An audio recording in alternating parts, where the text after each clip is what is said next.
बिस्मिल्लाहिर्रहमानिर्रहीम। अस्सलाम वालेकुम व्यूअर्स, हेलो फ्रेंड्स। तो आज की वीडियो बना रहा हूँ। आज की वीडियो में आपको एक ट्रीटमेंट बताऊंगा सोकड़े कबूतर की। ठीक है, जो सर्दियों में कबूतर को अक्सर सोकड़ा हो जाता है, तो वो सोकड़े को किस तरह ठीक किया जा सकता है। और बिल्कुल जो इलाज मैं आपको बताऊँगा 110% आप समझ लो कि इस चीज़ का बहुत ही ज़बरदस्त रिज़ल्ट है मेरे पास। आप देख सकते हो कि मेरे हाथ में इस वक्त जो कबूतर मौजूद है, ठीक है, ये कबूतर इस कदर यानी कि सोकड़े में आ गया था कि इसकी बिल्कुल ये वाली हड्डी आप देख सकते हो, जो ये हड्डी होती है बिल्कुल ऐसे उभर आई थी बाहर, और इसके साइडों में मांस ख़त्म हो गया था। ठीक है, तो ये बहुत ही वीक हो चुका था। ये एक बच्चा कबूतर है। ठीक है, तो ये पट्ठा है फ़िलहाल, आप देखो। ठीक है, तो इसे शुरू में हुआ क्यों सोकड़ा, वजह आपको मैं बताऊं कि जो सर्दियों में सोकड़ा हो जाता है वो इसलिए हो जाता है कि सबसे पहले कबूतर को होता है नज़ला ज़ुकाम। ठीक है, उसका नाक बंद हो जाता है। नाक बंद होने की वजह से उसके गले में इन्फेक्शन हो जाता है, जिसकी वजह से कबूतर ना ही दाना खाता है, सिर्फ पानी का इस्तेमाल करता है, क्योंकि दाना वगैरह वो खा नहीं सकता, क्योंकि जो चीज़ हम इसे खाने के देते हैं वो ये खाता है, तो इसके गले में यहाँ रुक जाती है, वो इजीली नीचे को नहीं जाती। जब कोई चीज़ खाएगा कबूतर और उसके मैदे तक नहीं पहुँचेगी, तो जाहिर सी बात है कबूतर कमज़ोर होगा। ठीक है, जब कबूतर कमज़ोरी में आना शुरू होता है तो इसके अंदर यानी कि ये होता है कि फिर पोट में कीड़े वगैरह पैदा हो जाते हैं। ठीक है, क्योंकि इसके अंदर जो रेशा होता है, ये पूरी गंदगी होती है। इस गंदगी की वजह से कबूतर जो है अंदर पूरा टोटली इसका मैदा जो है, पोट इसकी ख़राब हो जाती है, उसमें कीड़े वगैरह हो जाते हैं। तो इसके साथ फिर ये मसला होता है कबूतर के साथ, कोई भी ये दाना वगैरह खाता है तो इसको नहीं लगता इसके जिस्म को, वो कीड़े वगैरह इसके जो यानी दाना वगैरह तो थोड़ा बहुत ये चुग जाता है, खा जाता है, वो कीड़े खा जाते हैं, कीड़े ताकतवर हो जाते हैं, कबूतर कमज़ोर हो जाता है। ठीक है, तो इसके साथ भी यही कंडीशन थी। तो जिस तरह मैंने आपको पहले बताया हुआ है कि मैंने एक अपने पास चूरन पाउडर बनाया हुआ है। ठीक है, जो हर बीमारी में हम इलाज करते हैं, कबूतर को एक चुटकी देते हैं, तो उसकी लिंक भी मैं नीचे इसी वीडियो के डिस्क्रिप्शन बॉक्स में चूरन पाउडर की लिंक दे दूंगा, वो आप बना लो।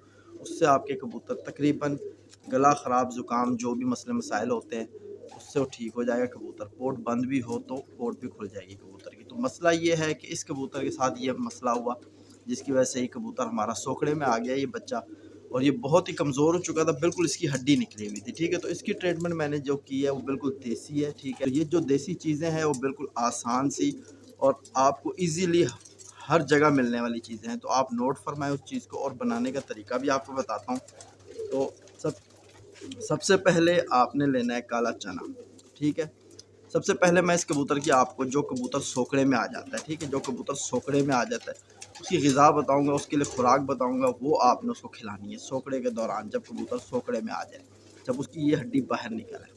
तो आपने क्या करना है, 20 से 25 चने, काले चने जो हम कबूतर में इस्तेमाल करते हैं, ठीक है, आपको स्क्रीन पे नज़र आ रहे होंगे, ये चने आपने रात को भिगो देने हैं। ठीक है, सुबह उठ के आपने कम से कम 20 से 25 काले चने भीगे हुए इस कबूतर को आपने हाथ की मदद से खिलाना है, क्योंकि जब तक कबूतर का इम्यून सिस्टम सेट नहीं होगा, कबूतर पे कोई चीज़ भी असर नहीं करेगी। ठीक है, और सोकड़े में कबूतर दाना कम खाता है, तो आप उसको काला चना खिलाओ, भीगा हुआ, रात का भीगा हुआ। सुबह आपने 20 चने 25 चने हाथ की मदद से खिला के ऊपर 5-7 सीसी सादा पानी नलकी के ज़रिए पिला दो। ठीक है, तो ये हो गई कबूतर की ग़िज़ा। अब आपने इसको जो मेडिसिन देनी है, जो देसी यानी मजून बनेगी, वो आपने देनी है। उसके लिए जो चीज़ें हैं, सबसे पहले नंबर पे जो चीज़ है आपके पास होनी चाहिए किशमिश। ठीक है, स्क्रीन पे आपको नज़र आ रही है, ये किशमिश आपके पास होनी चाहिए। और दूसरे नंबर पे जो चीज़ है आपके पास होनी चाहिए सफ़ेद तिल।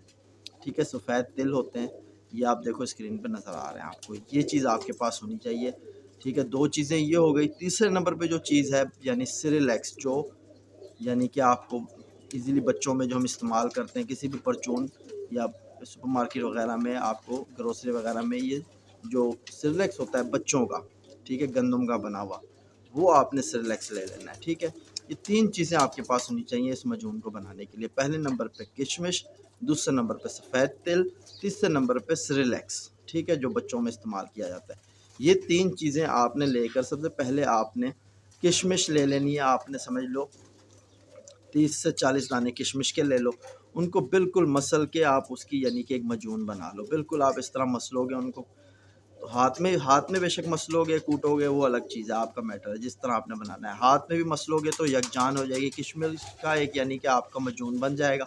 फिर आपने क्या करना है, जितना आपका मजून बना है किशमिश का, इतने ही आपने लेने हैं सफ़ेद तिल। ठीक है, सफ़ेद तिल लेके इनको आपने कूटना है। कूट के ये जिस तरह आप कूटोगे तो ये भी ऑयली होते हैं। ठीक है, ये भी एक यानी मजून की तरह इनमें चिपक पैदा हो जाएगी। फिर आपने क्या करना है, ये दोनों चीज़ों को मिक्स कर लेना है। मिक्स करने के बाद आपने इसमें ये होगी बहुत यानी कि इस तरह ग्रीस नुमा चीज़ बन जाएगी आपकी। ग्रीस नुमा चीज़ बन जाएगी। फिर आपने क्या करना है, इसमें सेरेलैक्स जो है वो आपने उतना शामिल करना है कि वो यानी कि ग्रीस थोड़ी टाइट जैसी हो जाए और गोलियां बनने के काबिल हो जाए और हाथ पे उसकी ज़्यादा चिपक ना रहे। इस तरह आपने इसके अंदर यानी कि सेरेलैक्स शामिल करना। जब सेरेलैक्स शामिल हो जाए तो फिर वो आपकी एक यानी पेड़ा बन जाएगा, पेड़े की शक्ल में, जिस तरह आप स्किन पे देख रहे हो। ठीक है, इस तरह ये पेड़ा बन जाएगा। फिर आपने इसकी गोलियां बना लेनी। अब आपने करना क्या है, सुबह जब आप कबूतर के पास आओ सबसे पहले, ठीक है, आपने कबूतर को जो चने खिलाए हैं, चने देने के बाद दो गोलियां यही मजून की बनी हुई कबूतर को दे के ऊपर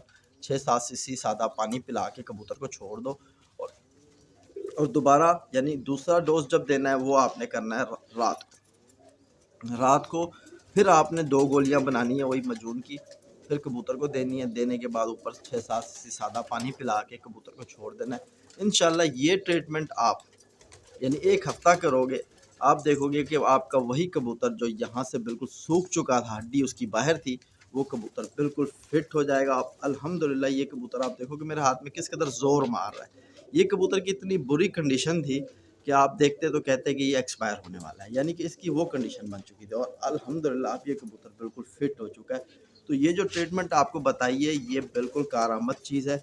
ठीक है, इस चीज़ को आप जितना शेयर करोगे आगे दोस्तों में, जिसके यहाँ कबूतर यानी सोकड़े का, सर्दी का सोकड़ा, ठीक है, सर्दी के सोकड़े की बात चल रही, गर्मी का अलग होता है इलाज। ठीक है, तो इस सर्दी यानी इन दिनों यानी सर्दी में ठंडे मौसम में जो कबूतर को सोकड़ा होता है उसके लिए जो ये आपको मैंने इलाज बताया, दी बेस्ट इलाज बताया है, आप इसको आजमाओ, इंशाल्लाह आपको इसका ज़रूर फ़ायदा होगा। तो इसी तरह इंशाल्लाह फिर मुलाकात होगी किसी और वीडियो में। अपने भाई भी को इजाज़त दो। अल्लाह हाफिज़।